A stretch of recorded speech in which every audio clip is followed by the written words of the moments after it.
महाशिवरात्रि के अवसर पर आचार्य प्रशांत ने एक विशेष नाटक प्रस्तुति देकर दर्शकों को आध्यात्मिक चिंतन का अनोखा अनुभव कराया। मंच पर उन्होंने कला के माध्यम से गहरे आध्यात्मिक संदेश सरल भाषा में प्रस्तुत किए। वहीं उनके भावपूर्ण अभिव्यक्ति और सशक्त संवादों ने उपस्थित लोगों को आत्ममंथन के लिए प्रेरित किया। इसके साथ ही यह प्रस्तुति उनके विद्यार्थियों के लिए एक विशेष उपहार रही और महाशिवरात्रि के उत्सव को ज्ञान और जागरूकता से भर दिया। कौन नहीं पहचानेगा उन्हें? कौन नहीं पहचानेगा उन्हें? स्वयं बुद्ध मेरे लो। और इधर ये हो सकता है कि इधर मैंने पकड़ रखा हो। दोनों दिशाओं में जो प्रक्रिया चल रही है बहुत अलग अलग हो सकती है और उसके अलग होने के बावजूद ऐसे लहूलुहान हुआ जा सकता है। इधर तो बुद्ध बुला रहे हैं पर इधर से मुझे कोई बुला नहीं रहा। इधर वाले को तो मैंने जकड़ रखा है।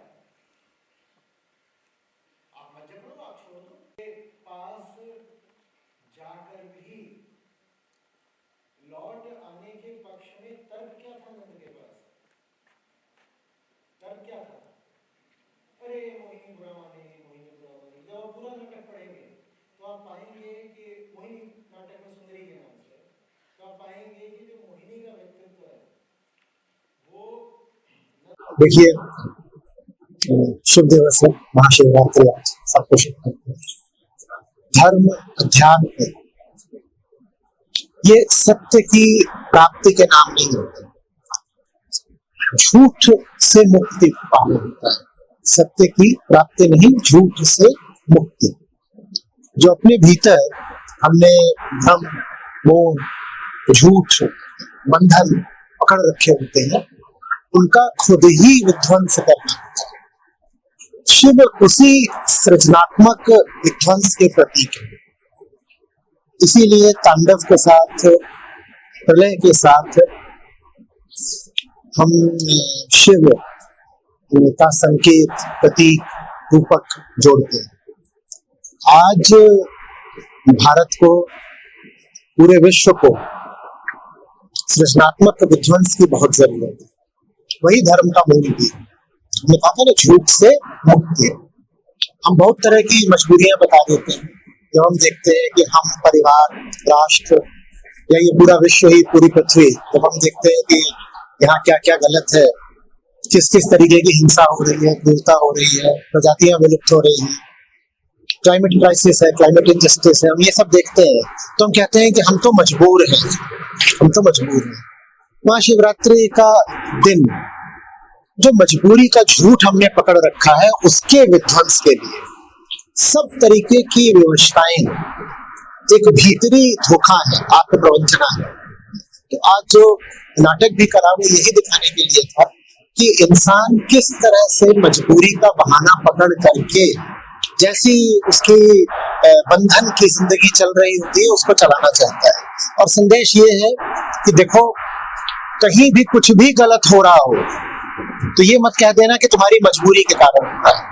कहीं कुछ भी गलत हो रहा है, इसमें दुख शामिल है, शोषण शामिल है, हिंसा शामिल है, अन्याय शामिल है, चाहे तुम्हारे साथ चाहे किसी और के साथ, कहीं कुछ भी गलत हो रहा है तो तुम्हारी मजबूरी के कारण नहीं हो रहा, उसमें तुम्हारी अनुमति और सहमति दोनों शामिल है। और शिव इसी झूठ को, इसी भ्रम को जो हमारे भीतर ही बैठा हुआ है, जिसको अहंकार भी कह सकते हैं, जिसको माया भी कह सकते हैं, उसको तोड़ने का नाम है। जब तक हम मजबूरी का, विवशता का रोना रोते रहेंगे तब तक किसी तरह की कोई प्रगति, कोई तरक्की नहीं हो सकती।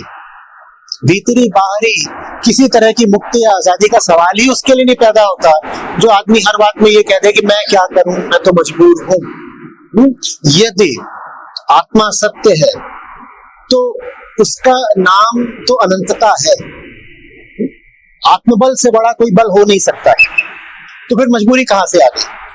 तो इसीलिए दर्शन में विवशता, मजबूरी, दुर्बलता जैसी चीज के लिए कोई जगह नहीं है, लेकिन हम जगह बना देते हैं।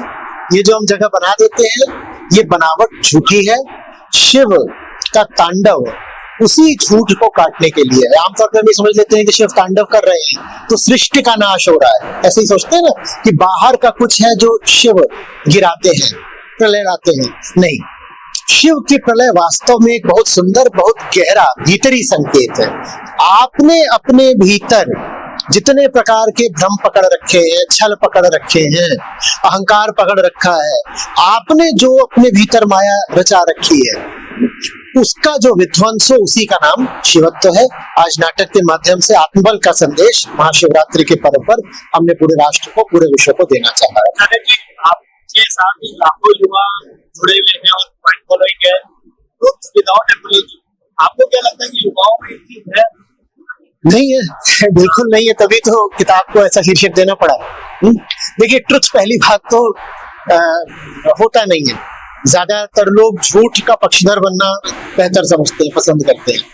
और बेचारा सच जब दबे छुपे किसी तरीके से हमारे जीवन में आ भी जाए या समाज में आ जाए तो उसको बड़ी शर्मिंदगी के साथ रहना पड़ता है, उसको लज्जित होकर रहना पड़ता है, जैसे कि वो शर्मसार हो अपनी ही हस्ती पर, माफी मांग रहा हो, जैसे कि अरे मैं सच्चा हूं ना और इस बात के लिए मुझे माफ कर दो। तो इसलिए एक पुकार, एक ललकार के तौर पर किताब को शीर्षक दिया ट्रुथ विदाउट अपॉलॉजी।